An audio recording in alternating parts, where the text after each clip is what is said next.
Tonight's debate topic is, do atheists steal from God? In the affirmative is Pastor Frank. In the negative is amputee atheist. Pastor Frank, your opening remarks, please. The cosmos had a beginning, so it had to have a beginner. It is fine-tuned for life, so it had to have a tuner. That beginner and tuner is God. Atheists accept that there was a beginning and accept there is tuning. So atheists are stealing the effect while ignoring the cause or making up an alternate cause, like a multiverse, or saying no one created something out of nothing. If you're an atheist, you can't justify reason. If our minds are a result of physical processes, why trust them? If our minds come from God, we can trust them. Atheists using reason are stealing from God. Darwinists say we evolved from a one-celled amoeba, from the goo to you via the zoo. DNA is information, a message. Messages come from a mind. To believe that DNA resulted by natural forces is like believing that the Library of Congress resulted from an explosion in a printing shop. So atheists are stealing from God when they accept DNA as the code of life. If there were no God, there would be no objective standard for morality. Atheists can't justify anything as being right or wrong without stealing that standard from God. Objective evil presupposes objective good, and objective good requires God. So atheists calling things evil are stealing from God. Why are the laws of nature predictable? It's because God is holding the universe together. Science requires nature to be predictable, so can't be done if atheism is true. So atheists doing or trusting science are stealing from God. Thank you. Amputee atheist, your opening remarks, please. To steal from someone requires that someone exists at the time of the theft. The null hypothesis on the question of existence is non-existence. The rational thing to believe is the null hypothesis unless it is falsified. To falsify non-existence requires evidence of existence. There is no evidence a God exists. Therefore, God's non-existence remains unfalsified, so the assertion that thefts from a God occurred remains silly. To steal from someone requires that someone possess the item that will be stolen before the theft occurs. Frank undoubtedly thinks God is the God of the Bible. According to the Bible, that God is a moral monster, commits rape, murder, genocide, etc. So you couldn't steal morals from it unless you find rape, murder, genocide, etc. moral. According to the Bible, that God is incompetent and stupid, so you couldn't steal useful knowledge from it or steal credit for competent things it has done or is doing from it. According to the Bible, that God can be defeated by an iron chariot, so you can't steal credit for powerful events from its set of achievements. So the assertion that thefts from the Bible's God occurred is even sillier. I will elaborate on these things in my rebuttal. In conclusion, the rational position is that no one steals from a God, and the God proposed by the Bible has nothing of value. Thank you. Pastor Frank, your rebuttal, please.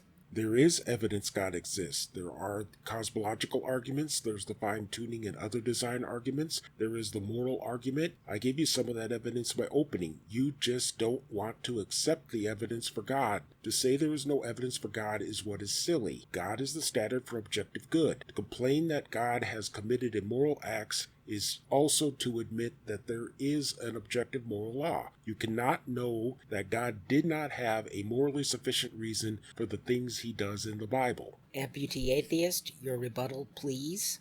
We don't know if the cosmos or the universe had a beginning or not. We do know that the Big Bang was a beginning of the current phase of our observable universe, but that tells us nothing of previous phases, if any, or of the greater cosmos. The universe or the cosmos may be eternal or may have begun. Saying it definitely began is baseless. Also, cause and effect is a property of things in our universe. Saying it's property of universes as well is a fallacy of composition. If the universe began, we do not know if it needed a cause or not, nor do we know properties of the cause if it did have a cause. Fine-tuning for life is a baseless assertion unless you establish the universe has a purpose to be a life habitat. Barely allowing something is more often a sign of it being a side effect than it being a purpose. A hugely limited scope, like the minuscule part of a small part of the universe that supports life or makes up life, is more often a sign of it being a side effect than it being a purpose. Thus, it is far more plausible life is a side effect of the universe than not. Saying something is fine-tuned for one of its side effects is idiotic. If you want to say it's fine-tuned, first prove it has a purpose as a life habitat, whose creator would have to be incompetent to make life in it so limited in scope and barely possible. Saying the universe needed a tuner, the Big Bang needed a banger, etc. is baseless. Saying that if it was created or tuned, then God did it is an appeal to incredulity. Reason is a tool based on observation of how the universe behaves. We have observed the law of non-contradiction is valid within its scope. Tools are either side effects of nature, like a twig used as a tool,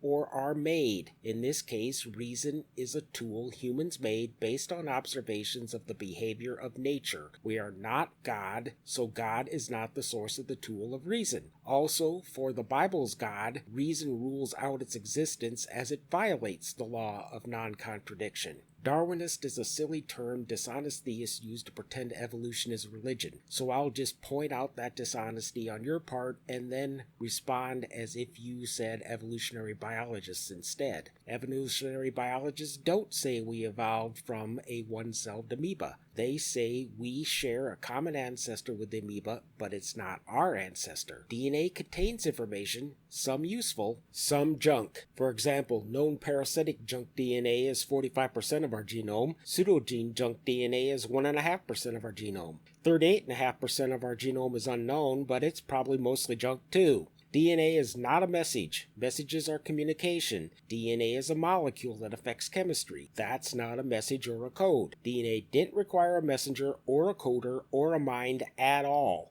All useful information requires is a selector. Life has several natural selectors.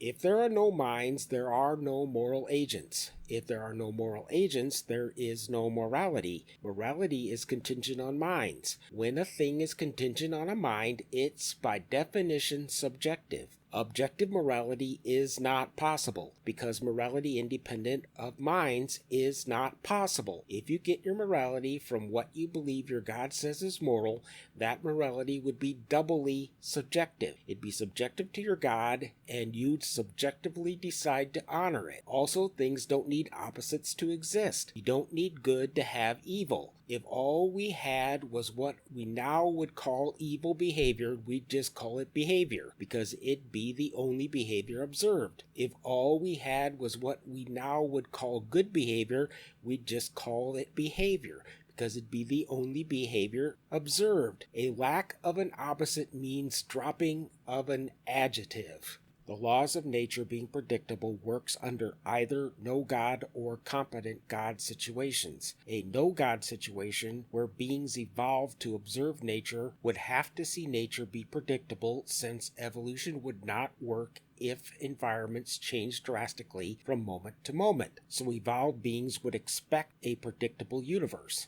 In a competent God situation, created beings would expect that God to make life as predictable as possible, so those created beings would expect a predictable universe. If the same thing is expected in either situation, it doesn't act as evidence for either situation. An incompetent God, like the one in the Bible, messed things up. Worldwide floods, Earth stops spinning to make the sun appear still, stars falling to the ground, etc. So under that situation, created beings would expect the universe to be unpredictable based on its whims. Everything theists has presented as evidence for God has been unsound arguments like the Kalam, the moral argument, the argument design, fine-tuning, etc., or baseless assertion like specified complexity or God did it, etc., or an outright lie like objective morality exists or the Bible doesn't support chattel slavery, etc. None of those things are objective facts that support one and only one conclusion, so none of those things are evidence.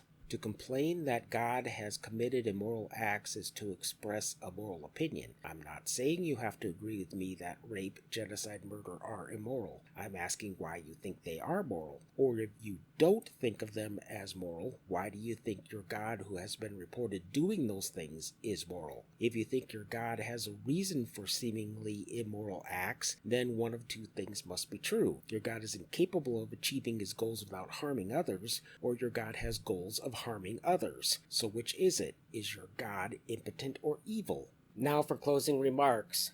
Pastor Frank, your closing, please. The Big Bang is the ultimate beginning of the cosmos, and since beginning things have causes, it needed God to make it bang. Physical constants of the universe cannot vary, or life would be impossible. They needed God to tune them. God gave us reason. Without God, we could not reason. DNA is information, a message, so it must have come from a mind, God's mind. Morality is objective, and evil exists. We need a source of objective good for that. God is that source. Science only works if the universe is predictable. That requires God to stabilize it. So atheists steal cosmos with a C, reason with an R, information with an I, morality with an M, existence of evil with an E, and science with an S from God, and that spells crimes.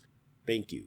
Amputee Atheist, your closing, please. I've already shown how all of Frank's points are baseless assertions and unsound arguments built with baseless or false premises. The only thing I have left to add is how silly he was to think it was clever to have the first letters of his points as presented spell out crimes. Thank you.